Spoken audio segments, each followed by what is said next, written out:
Hi, today we're going to make homemade rolls. This is a recipe I learned from Grams, my great-grandma, who was an amazing person and a terrific baker, and I looked forward to her rolls all year long and just devoured them at Thanksgiving.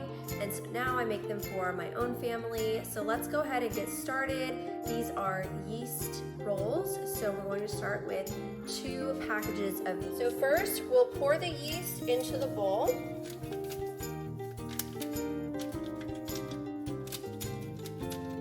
Next, we're going to add sugar.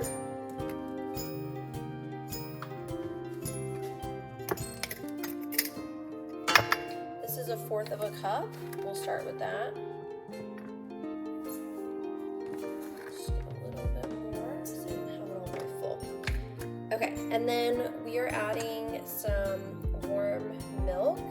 And the way I warmed it is I have a kettle that I set to boil, and I added some of that warm water to the milk. So we want to pour that in there, and the yeast will eat all of that sugar. I also like to put just a little bit of salt in there with it. And then optionally, you can add some flour to this if you want it to be more like a starter situation. Mixed nicely. Now we'll just wait for the yeast to do its thing. We'll know it's ready when it kind of rises up and gets puffy. Okay, so we added our 2 yeast packets along with a cup of warm milk and a 1/4 cup of sugar with a pinch of salt, and now that's starting to rise, so I know the yeast is ready. So let's go over the full ingredient list. In addition to the yeast and the warm milk that we added, which was a milk and water combo, as you know, we also need 1 more cup of milk, another 1/4 cup of sugar, 2 teaspoons of salt, we took care of that, 2 eggs, a 1/2 cup of butter, and then about 7 cups of flour. I will note on the sugar and the butter, you can add extra butter and extra sugar, and it just makes it extra tasty, so that's totally up to you. The time has come. Let me see if I can show you this yeast really quickly. Okay, this is what the yeast looks like when it's ready. I'm trying not to have a shadow there, but I think I am. Anyway, it's time to add flour. So we'll do it a cup at a time. Level that out. 1 cup of flour. And the yeast will start gnawing on that. We're also going to add more sugar. So it calls for 1/2 cup. We put in 1 cup of the yeast. Now we're ready for another 1 cup.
A little flour on the walls of the bowl, so I'm just going to scrape it off.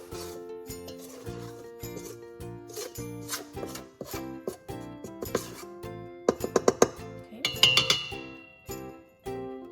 Great. Now I'm going to add the eggs.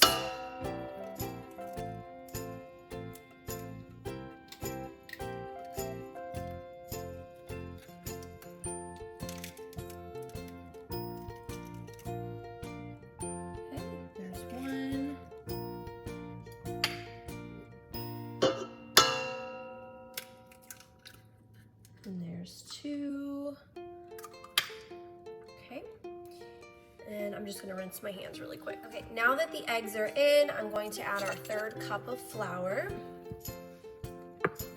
So again, we're going to use up to 7. And honestly, it kind of varies for me just based on how the dough is feeling. So I'll go ahead and mix that in. All right, that's mixed, but I need to scrape the sides again. So I'm scraping, getting all of that flour that's stuck to the side in with the dough. Okay. Now we can add another cup. This is cup 4.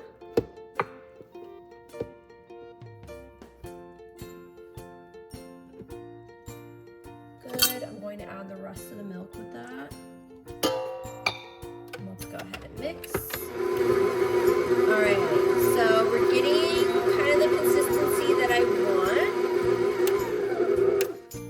It's starting to be a lot drier, and you can see how much more dough is up on that hook just with that last lift there. So we're going to add our 7th cup of flour here.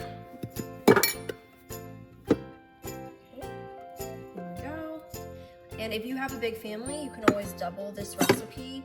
This will yield you about 24 rolls, give or take. So you can always double that and have 48.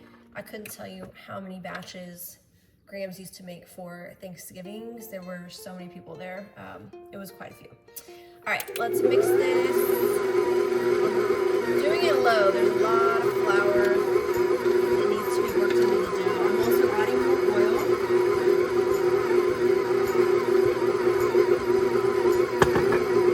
This will help it kind of stick together and grab some of that flour that it hasn't grabbed yet.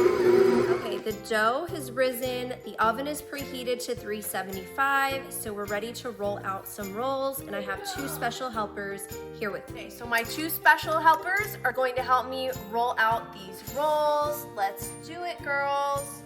Okay. Here's a little dough for you. Roll it. Audrey, here's a little dough for you. Roll it, and a little dough for me. We're gonna roll it, roll it, roll it. You really can't go wrong. And then we're going to drop it onto the tray. This is my tray and Audrey's. So the oven is preheated at 375. How many minutes are we going to put these rolls in for? Does anybody know? Maybe for like 15. 15 is your guess. Audrey? What? What's your guess? How many minutes? 17. Drop it on. 17? Okay, it's going to be closer to 15, probably 12. What? I'm gonna check it at 12 and see. So you guys were both pretty close. Great job, Audriella. Okay. Mama, give me. Okay, this one's a little flat. Who did that one? That's Audrey. Okay, so we don't want them flat. We want them kind of round, like this. Look at my hands. Mama, that's not mine. Okay, well, I'm just This is mine. I'm explaining for everybody watching this how to do it. Here you go. Roll it like a ball, okay? I'm making the shape perfect. The same way I make meatballs is the same way I make rolls. Fun fact. I just roll it in my hands. Alright. Wait. Mom, my roll turned out very bad. No, it didn't. It looks good. Mom, look. Nice work. Alright. I see what you mean on this one. It needs to be a little tighter. So you just want to cup it more in your hands when you roll it, okay? Can I actually? Yes. Let's get more dough for everybody.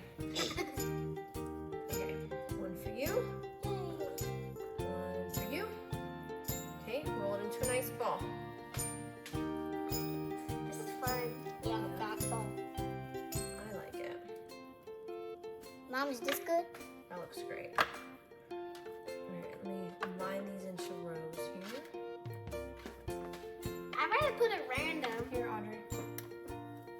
Here. Mine was perfect. We want to try to make them all a similar size so that they cook at the same rate. If some are really big and some are really small, the small ones will get done faster than the big ones. Okay, those are a little too close.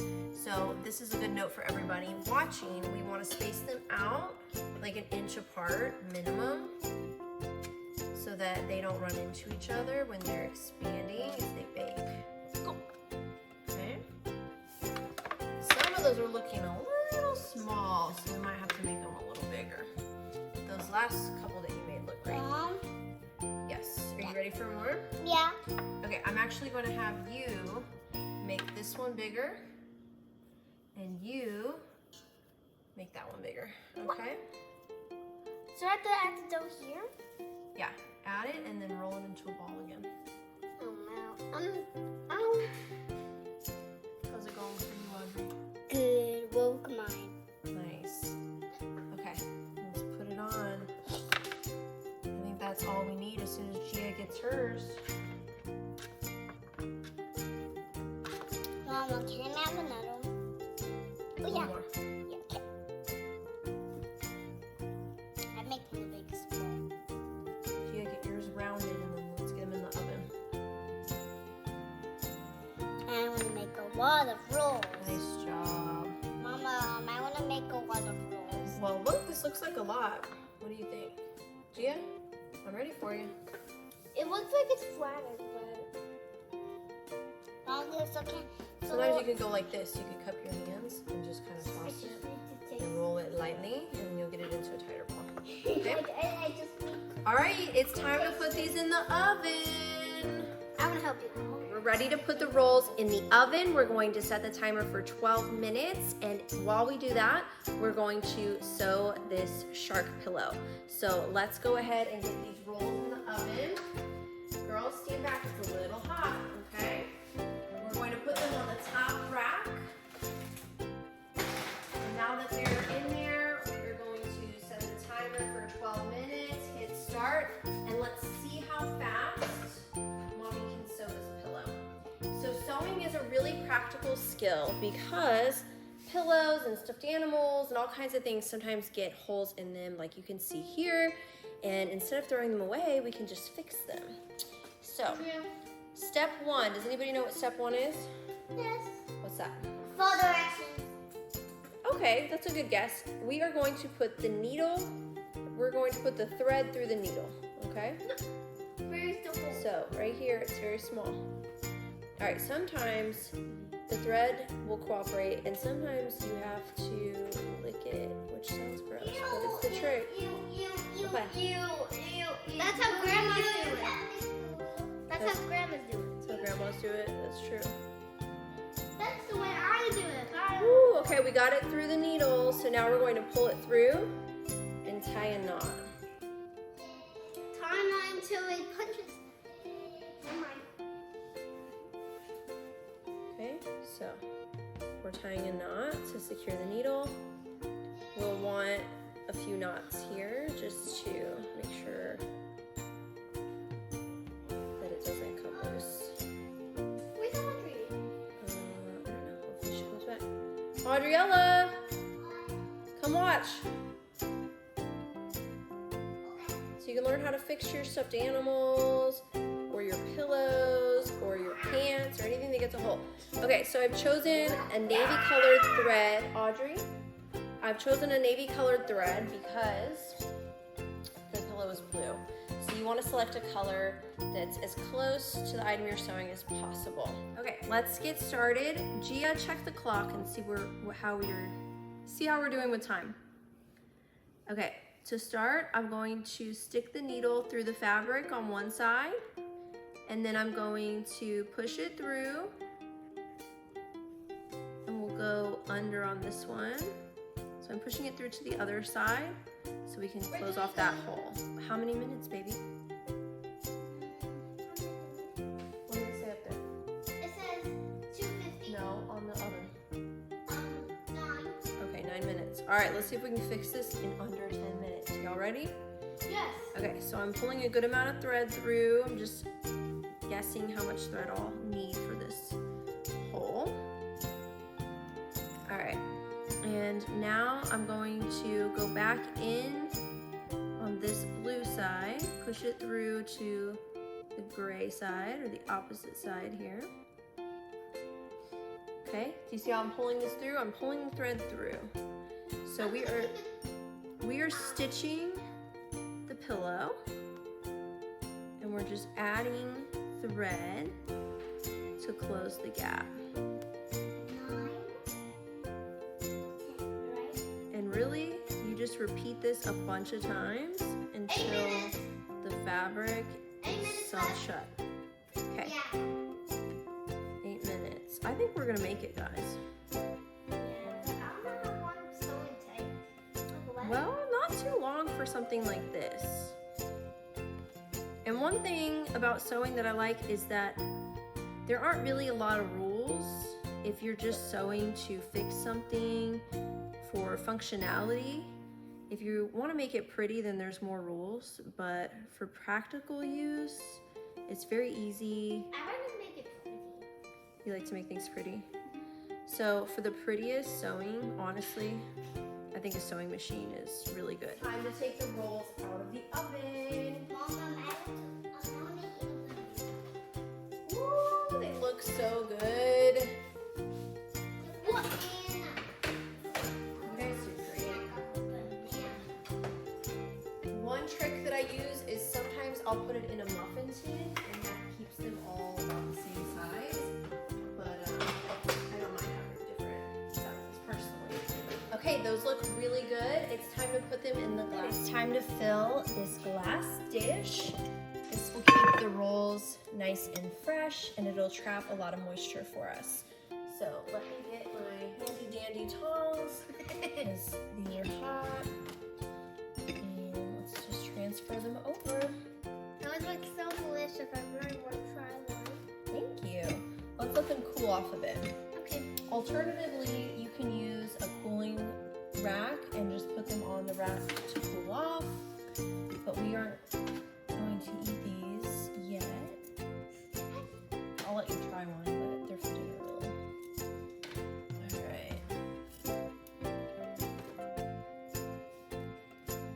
Gia, how do you like to eat your rolls? I like to eat them with butter. With butter? That's Tasty. always good. I like mine with butter or with butter and honey. You can do them with Nutella. Sometimes we make cinnamon rolls out of the dough too, which I know you really enjoy. I was going to ask you, do you think we should make cinnamon rolls too? Sure. So do you have extra dough? Sounds like a mountain. Yes, roll mountain.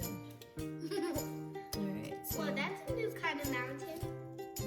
I wish there's a mountain that existed. Roll mountain. You'd like to see a real roll mountain?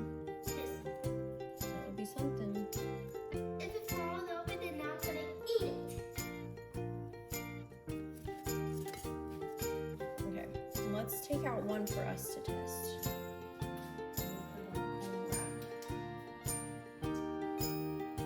Here's a little bonus content. So I took some of our leftover roll dough, I put it back into the mixer with the dough hook, added about a cup of flour, a cup of cottage cheese to increase the protein.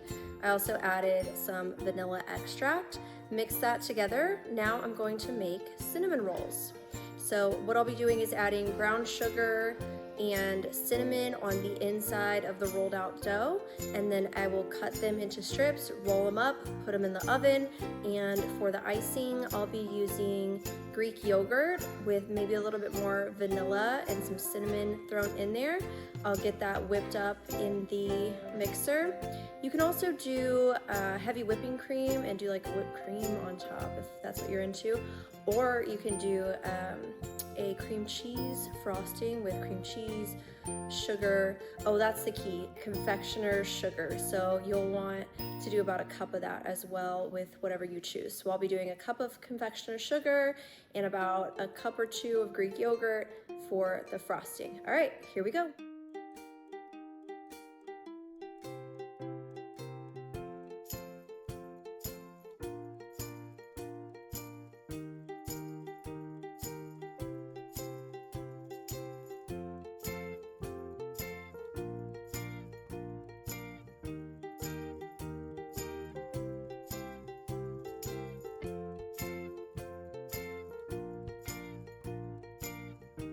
Thanks for cooking with us. We hope you enjoyed this recipe with your family. We're gonna go eat some rolls. Have a good day.